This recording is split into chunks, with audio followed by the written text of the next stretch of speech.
y nos da igual todo lo que nos digan los demás. Lo que queremos es libertad.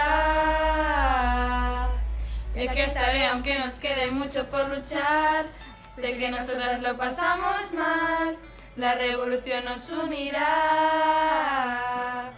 Y aquí estaré aunque nos quede mucho por luchar.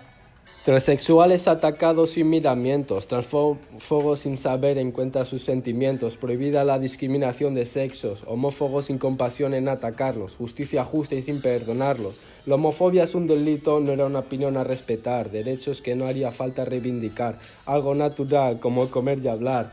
No tenemos que darle tanta importancia a algo natural. Con hilos cosemos heridas de tiempos pasados. Avanzar es evolucionar, no hace falta olvidarlo, ser perdonados. Se trata de poder amar y ser amado. Ha llegado el día en que nos rebelamos contra la homofobia.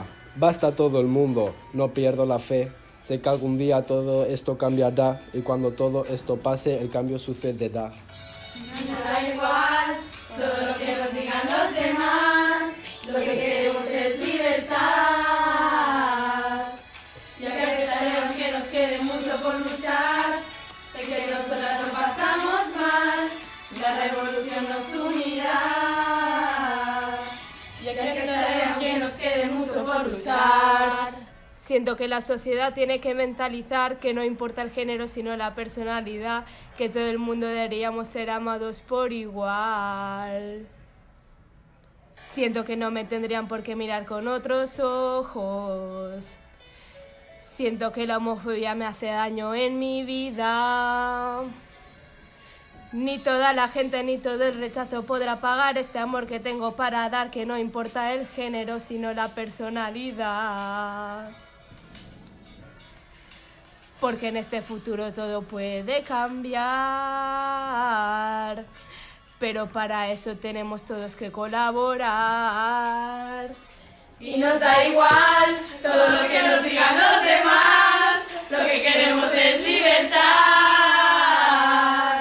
Y aquí estaré aunque nos quede mucho por luchar. Sé que nosotras lo pasamos mal, la revolución nos unirá.